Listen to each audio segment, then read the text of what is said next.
Davira. No wasi. Ino amanyoko yoko. No kusungunuka. Kutimba ere. Tagarika ere. Andichani were. Vakapisa wakaiteko. Vakashtambudza. Amena yake. Nena me yake. Ndino rugare. Wakaiteko. Chawakaita. Oy mushawanaka. Waiteko. Hakuna. Unofira mudonde iwe. Ashatsa uya. Saburuka. Zabva kudenga. Vauya vanhu vaMwari. Vabva kumatunhu. Asina mvura.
Beke for a cement. It's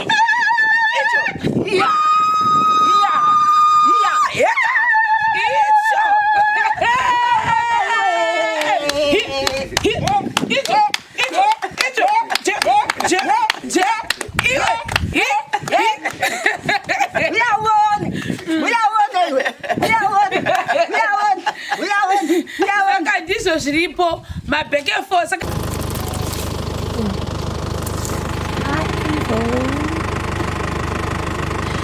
Chivi,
kutangwa zvino rakunesa kuti Mwari kana mari tanga amurisiri panzira unorisumira kusvika mari zadzisa Baba chirevo chenyu ngachiwonekwe nokuzadziswa nesimba redenga rirambe richibata pakati penzvimbo ino rudo rwaishe wedu Jesu Kristu kutungamirire pazvinhu zvose tinoziva kuti pane chakanaka chenyu wakaipa unouya Baba wedu Mwari wedu hatidzi hondo dzewakaipa nokuti dzose dzinogondwa nemi nokuti ndimi muridzi wezvose Baba wedu tinokutendai mazviita chibatai basa renyu kubvira richitangwa kusvika richipera munyasha dzaishe wedu Jesu Kristu murambe muchiitiwa muri ino zvakanaka wenyu munoda munhu wose naizvozvo Ishe wamasimba ose tinonamatira rudo rwenyu rusina muganhu rusina ngasarori tiriyamange wangu tinokutenda namarungana neano kuda kwenyu ngakuite muzita raIshe wedu Jesu Kristu amen.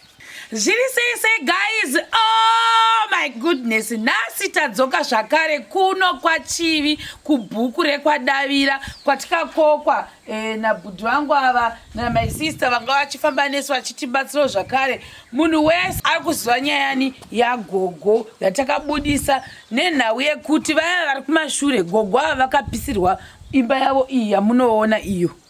Mukwasha wavo wakagangawo wakasiya vapisira imba nezvunhu zvose zvakanga zviri mumba zvakaparara tikapledha kuti tinodzoka isu tadzoka mazviona here mbuya nyatsa kuvhara izve mbuya makasamwei nema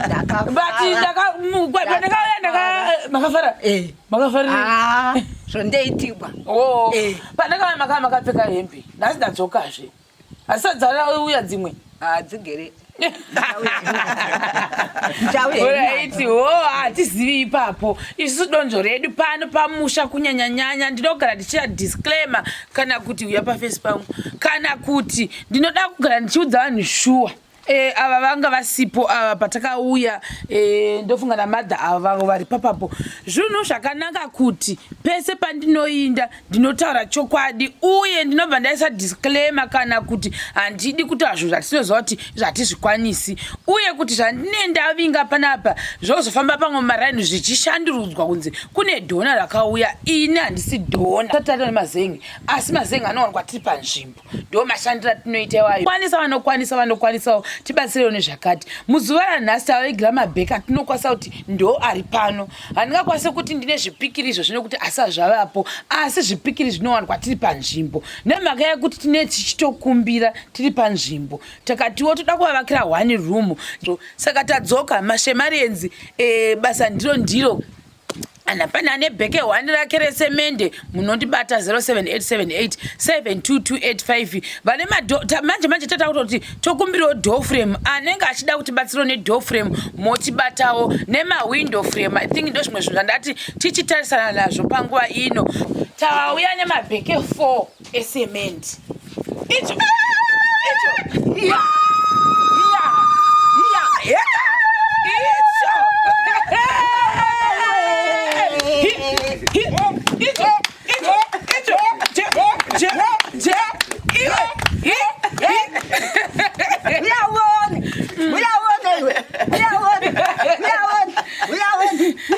ndizvo zviripo mabheke 4 saka isusu tinoshanda nemabheke 12 pamidhuri yedu saka tine 4/12 meaning kuti takashota ne8 mabheke esemende zvinoreva kuti uye anenge achiti bheke rangu ndinaro pano bheke rangu na please tibatei uyezve pane nhau yatada kuti tibva tangoisa yekuti kwatiri kuno kwadavira kure nekwaChivi kugrowth point 30 kilometers from here uyezve zhira dzekunoku dzinoti svehedzei zvinoreva kuti pandine ndangozoti after a day ndichata ndichijamba 1 day kwasiyana nekwatatiri kukuti hakutsvedzi uyezve kuti kure saka modibata after a day ndombomanya ndowedzera mamwe mabheke 2-3 vedu tapota kuno kuri kunaya zvisingaiti uyezve kune mvura ine haukasha ndodambudziko ratikuona saka tinoda tikasire kupedza mudhuri wedu tisati tavharigwa nemvura ine maere mbuya ndizvo kuti mukwanise kupinda kafuti muhosi namuzvoni amironi inovhinda iyo Wani mujiri. Oh, muri pashe. Novinza. Oga. Omozodzira uswa azvakanaka saka chasiya taita kuti munge muri mune imba isingafinzi handitika saka ndozviripo tangoti titange tati gagaga asi tasatapudzwa edu kuti ava ndiani uye vachirepresenta ani mukati mevhidhiyo tizoenda pasemende dzenyu tombofara mindimi ani uye pari zvino muzuva ranhasi mauya makamira sani. Mangwanani akanaka mese muri pano ndetowa mugodhi ndiri muno mubhuku munomu ndiri nhinge 7 komiti bhuku ndiri pano pazuva rinoti nhasi ndakamira ipo pano ndakafanira kutomira nasabhuku wangu asati asvika uyezve ndiri mupurisi wavashe ndinofambawo ndikuona mudunhu rino rwakuvhirimara ndiri muzukuru wakuvhirimara saka ndauyawo pano ndakarepresentawo zvese izvo ndataura vamwe ndiri pano pazuva rinoti nhasi pachiitiko chakaitika pana agogo nokutsiurwa kwemba yavo ndokuti ndatenda hangu naizvozvo. Ava ndiani? Ini ndakazvimiririra ndinonzi mai Islet ndobva kwamukanya kwanyambirai ndiri next door yamai ndichivati mai chiitiko chakaitikawo chakaitika chitori tisipo tiri kuchechi asi hazvina kutisungunura hazvina kutifadza ndinotendawo kana mukasumudzirawo vakawanawo pokugara nepekuvata zvakanaka. Ndizvozvo sisi Joy munovaziva ava ndove dress dzvuku vaijaivha zvisingaitirava chauraitiwe. Tinotenda nekudzoka kwamaita mukati menzvimbo ino. Ini ndinonzi Joyce Davira. Tisu vemuno vana Davira vacho vanoti vakadana vanodavira saka takadana veshama vakauya vatitira zvakanaka ende tafara nezvavatiitira kuti tatitoshuya kuti zvinogogo tovadini asi nhasi tiri kunzwa manyuku nokuti tiri kunzwa kumira zenzi kuti vatitira zvakanaka kuti vakuya kuzovakira gogo imba saka tinoti veduwe nezvamaita rambai muchiwedzera ipapo Mwari vakuitirei zvakanaka tinotenda. Zvitina zviripo asi ndofunga ndo zvimwe zvezvekuti challenge takuda kuti tigozosa kuna vamwe kuti mvura zvokwadi kana vachikwasa vangobatsira gogo nekuti obvious mukuona kuti gogo wakura saka musikana hako musikana wakamboenda kundotsvaka muriwo because vava vasina muriwo saka takamutsvaka zuro tikamushayiwa futi tikati chidzoka kana taona zvatinoona watodi tombobata nepanguva iyoyo uri nesu then wozodzoka pamwe kunotsvaga zvakare muriwo yako yaunongoda kutsvagawo kuti vati vakwanise kurarama sezvamunoziva vakapisirwa zvose havana chavanacho kana chibhotoro chemafuta havana saka ndofunga musikana ngaazama kuti akambonotsvagawo kushamwari dzake kokoko odzoka saka ndofunga achazosvika zvake because akaenda zuro anodzoka nhasi tikamutidzoka tikaonawo chigubhu chemafuta tinokupawo ndozvandakamuita inini zuro saka ndenda kutopindawo mumbudu mangu ndombotengawo pamwe zvitembawo pamwe nechi kana asi pane uyu ari kuda kuti tiri pakati peproject yedu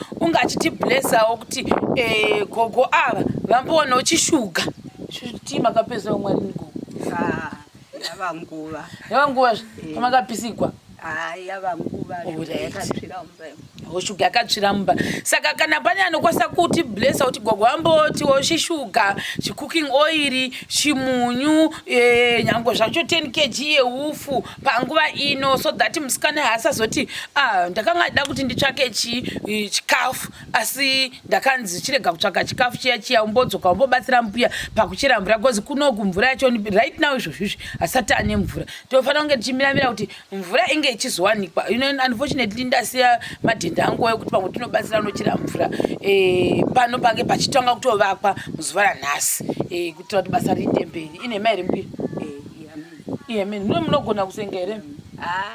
Mwanangu kusenga korema saka mamuda kuzama kudii?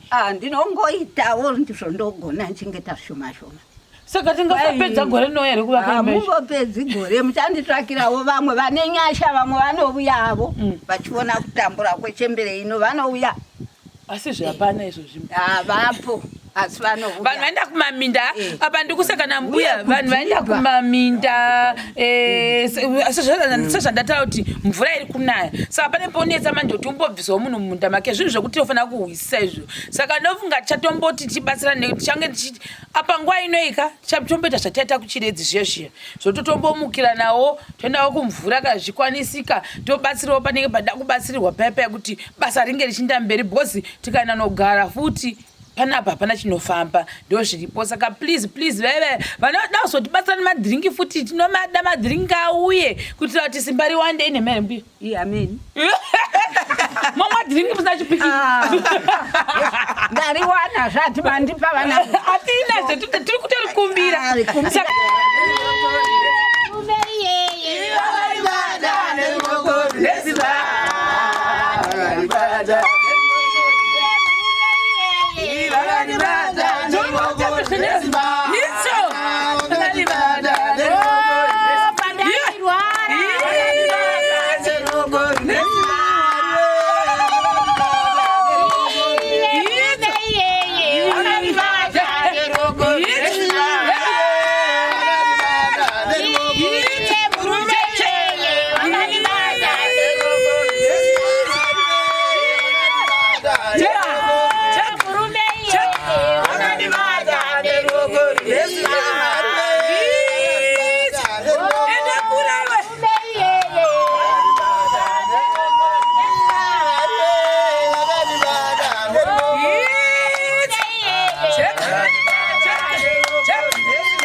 Davira, no wasi. Wamanya kuliko. No kusungunuka. Kutimba here. Takarika here. Handichani were. Vakapisa wakaiteko. Vakashtambudza. Amena yake. Nena yake. Ndino rugare. Wakaiteko. Chawakaita. Oyi mushawanaka. Waiteko. Hakuna. Unofira mudonde iwe. Ashatsa uya. Saburuka. Tsabva kudenga. Vauya vanhu vaMwari. Vabva kumatunhu. Asina mvura.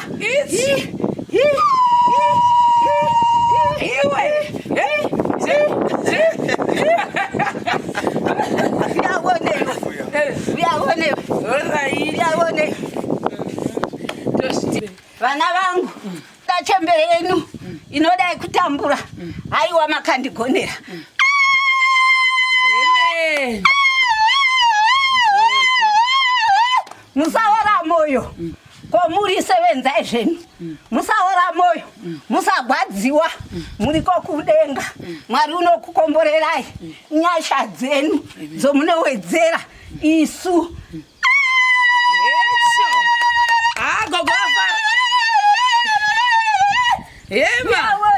Ukotokera. Zokera. Mbuya.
tinoda kutendai nebasa rabatwa pano.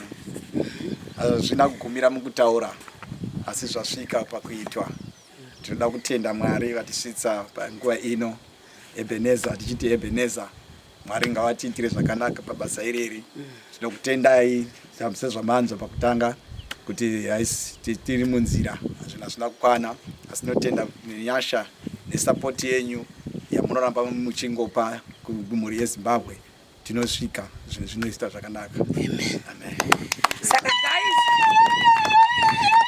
tichakubatai zvakare pachikamu chinotevera. Keep supporting us guys. Tipedze imba fast. Bye bye.